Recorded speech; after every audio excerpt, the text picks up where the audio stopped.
Ohm's law, ओम का नियम AC पे काम करता है कि डीसी पे? डीसी पर, डायरेक्ट करंट पर। आगे पढ़ना है आपको एसी डीसी के बारे में, ज्यादा डिटेल से डीसी आयो। ओम का नियम देखिए, ओम्स ने एक बहुत अच्छी बात बताई थी कि आप कभी भी ना वोल्टेज और धारा दोनों बढ़ाने की कोशिश कीजिएगा तो गड़बड़ा जाइएगा, क्योंकि दोनों, अगर किसी भी तार ले लिए जिसे चालक है, अगर उसमें भी वोल्टेज जा रहा है और उसमें आई धारा बह रही है, आई धारा बह रही है, वोल्टेज कितना है और धारा कितनी है? अगर आप कोशिश कीजिएगा वोल्टेज को बढ़ाएं, आप कोशिश कीजिएगा वोल्टेज को बढ़ाएं, तो धारा घट जाती है। धारा क्या हो जाती है? घट, और उसका वैल्यू फिर बराबर आ जाता है। एग्जाम्पल के तौर पर, यदि आपने किया वोल्टेज था 20, वोल्टेज कितना था? और धारा सपोज कीजिए कि धारा थी 5, धारा थी 5, तो अनुपात कितना आएगा? 4/1, यानी 4 आएगा। अनुपात कितना आएगा? 4। तो ओम ने क्या किया ना, अपने एक प्रयोग से धारा को थोड़ा आगे पीछे करके देखा। क्या किया? आगे पीछे करके देखा इसने, और उसने जब पाया कि जब उसने धारा को वोल्टेज को आगे करके चेक करने की कोशिश किया, तो उसने कहा कि रुको तो पहले घटा के देखते हैं। क्या करते हैं? घटा के देखते हैं। इसने घटा के धारा को रखा 16, धारा को रखा 16, ऑटोमेटिक वोल्टेज को रखा 16, तो ऑटोमेटिक धारा हो गया 4। अनुपात कितना हो गया? 4/1। तो ओम्स को लगा कि गलती से हो गया है। उसको क्या लगा है? गलती से हो गया है। उसने फिर वोल्टेज बढ़ा के किया 40, वोल्टेज बढ़ा के क्या किया? 40। धारा ऑटोमेटिक हो गई 10। कितना हो गई? 10। 4/1। अब ओम पगला गया, कहा क्यों री तरीका ये क्या हो रहा है रे भाई, ईगो को बढ़ा रहे हैं, दूसरा का आगे पीछे हो रहा है यहां पर। तो इसी तरह उसने कई सारे प्रयोग किया, तब उसने अपना नियम दिया कि वोल्टेज और धारा का अनुपात सदैव बराबर होगा। वोल्टेज और धारा का अनुपात सदैव बराबर होगा। एक को बढ़ाएंगे तो दूसरा एडजस्ट कर लेता है। क्या कर लेता है? एडजस्ट कर। तो इसको और समझ में आ गया कि नहीं आ गया? अब इसको आप इंटर अगर बढ़िया से पढ़े होंगे या आपके टीचर लोग लैब में ले गए होंगे, तो आपको एक रिहोस्टेट दिया जाता है। रिहोस्टेट जो धारा के मान को बढ़ा से घटा सकता है, और उस रिहोस्टेट की मदद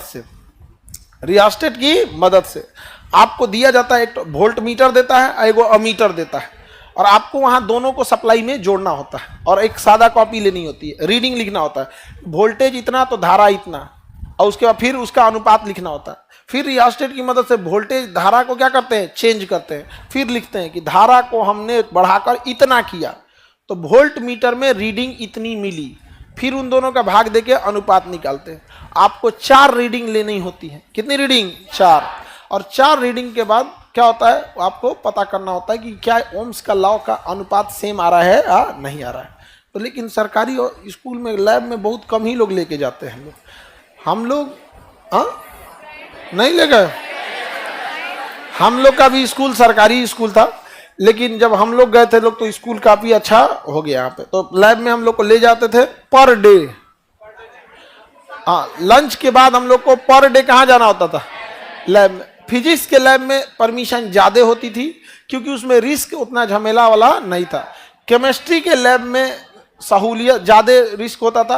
बोतल कांच, खाली तो कांच है, बोतलें रखल रहता है, फूट फाट जाएगा तो एक से एक रहेगा, फोड़ देगा सब। यहाँ पे कोनो केमिकल मिला देगा। यहाँ पे अकलेल बकलेल रहता है, कोनो एक से एक रहेगा। हई का हो ये भाई रहा बोया मुँह फूट गई। और बायोलॉजी के लैब में क्या है कि थोड़ा सा बायोलॉजी, हम लोग तो इंटर में तो हम लोग का बायोलॉजी नहीं था, तो हमारा क्या पता कि बायोलॉजी के लैब में था कौन चीज। और उसमें सांप छछुन्नर बिलार यही सब तो रहता है। उसको नेप्थिलीन बिलियन में डुबा के क्या करता है? रखे रहता है। अपना अपने एक एक रखा था। हमारी गिलहरी मर गई थी तो हम इसमें रख दिए। यहाँ पर देखिए, हाँ, इसका बस खाल है ये। हाँ, फोटो कहाँ से रहा? ओरिजिनल गिलहरी है ये। अरे इसका देखिए, जो बाल होता है ना, बाल ये नहीं सड़ता है ना, बाल वगैरह नहीं सड़ता है, स्किन वगैरह बाल वगैरह, तो फेनेफ्थलीन में लगा के इसको रख देंगे तो ये थोड़ी ना सड़ेगा, यहाँ पर बाल वगैरह नहीं सड़े। बाकी इसका अंदर का मांस वगैरह सब गायब है, मांस वगैरह क्या रहता है, गायब रहता है। बाकी ये सब क्या है, गिलहरी का हुआ है। हाँ बकलो ये सबको तो पता नहीं, देखो चेक करो बताओ ये ओरिजिनल है कि नहीं, निकलेगा कैसे, इसको पैक किया है, हवा लगेगा तो खराब हो जाएगा, चेक करके बताओ। ये तो और चेक करने गई, निकट दृष्टि दोष।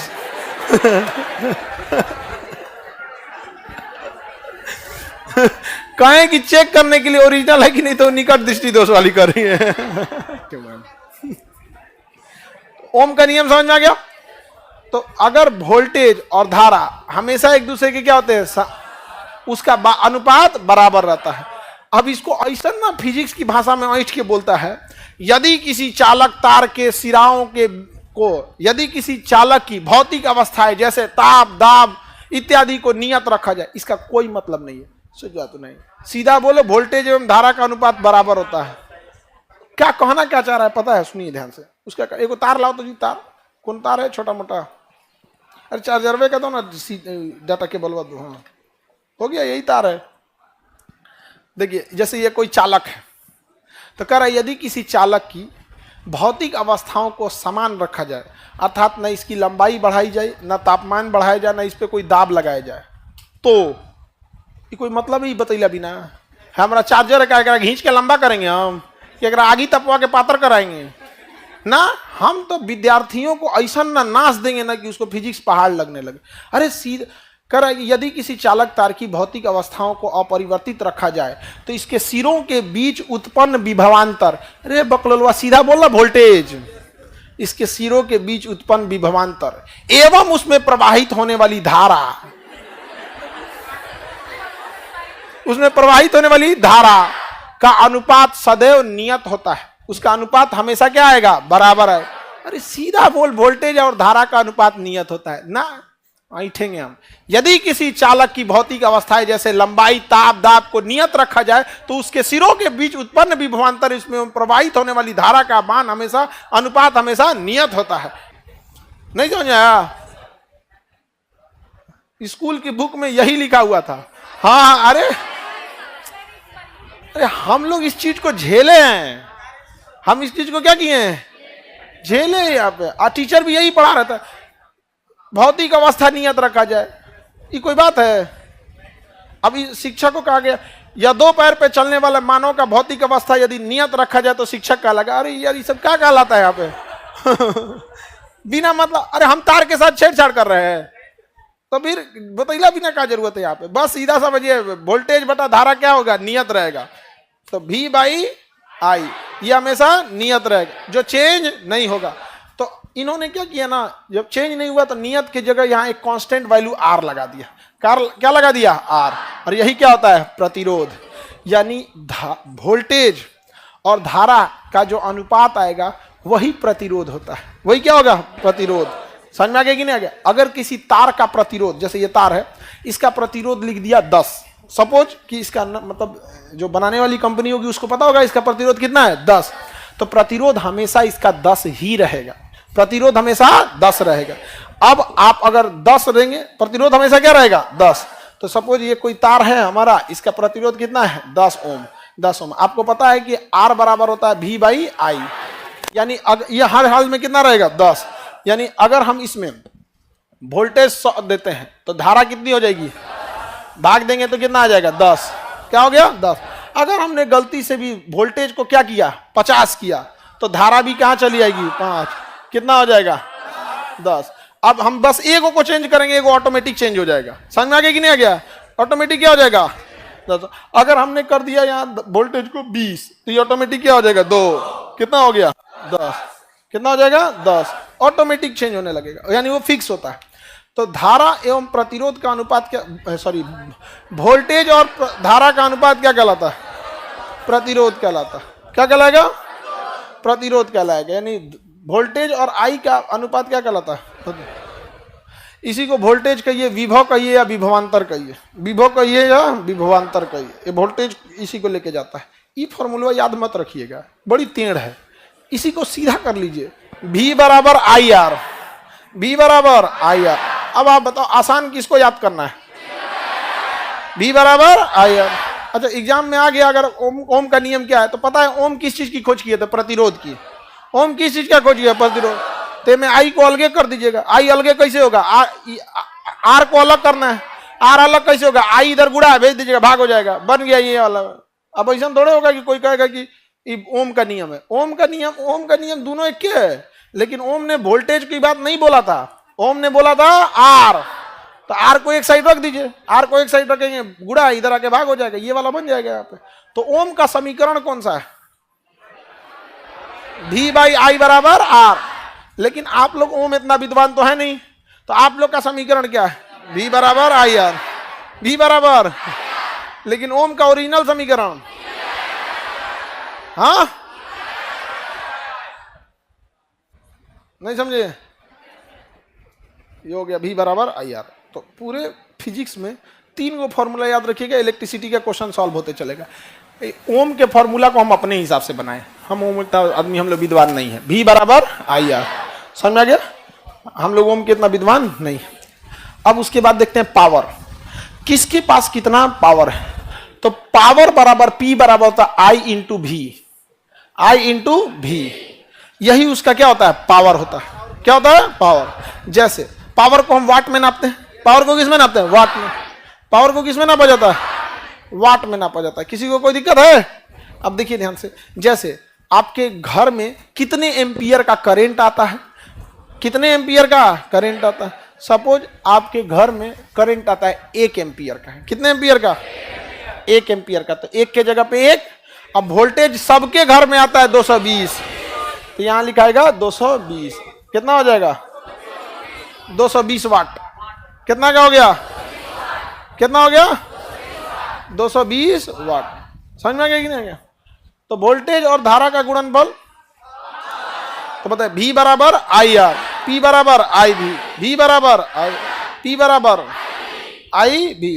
किसी को दिक्कत? अब ये करे से 20 को फॉर्मूला बनाता है। कैसे? सुनिए ध्यान से। ये ना P बराबर आई, V के जगह आई आर लिख सकते हैं। V के जगह क्या लिख सकते हैं? V के जगह आई आर। लो P बराबर I square R, I square R. एगो यो फॉर्मूला बन गया, एगो ही फॉर्मूला बन गया कि नहीं हो गया? चलो एक काम करते हैं, P बराबर आई भी है ना, P बराबर आई इंटू भी, ये होता है ना यहाँ पे। I बराबर क्या होगा? V by R. I बराबर, इस फॉर्मूला से अगर I को यहां छोड़ते हैं तो V बाई आर हो जाएगा। तो P बराबर I के जगह क्या लिख सकते हैं? V by R, I into V। तो P बराबर V square by R, V square by R. समझ में आ गया कि नहीं आ गया? ये सब नौटंकी कुछ नहीं करना है, ये सब कुछ पे ध्यान नहीं देना। जब हम यहां बना सकते हैं फॉर्मूला, तो न्यूमेरिकल सॉल्व करते टाइम भी बना देंगे। क्या जरूरत है हमारा पहले से फॉर्मूला याद रख ले बिना? यहाँ पे एक वो काम है क्या? खाली फिजिक्स पढ़ना? अरे सारा सब्जेक्ट पढ़ना है। उधर बाबर कहेगा कि हमारा जन्म तिथि याद रखो, हैप्पी बर्थडे बोलना है। नहीं समझा है? पूछ देता है बाबर का हैप्पी बर्थडे कब था? 14 फरवरी को हुआ था। याद रहेगा?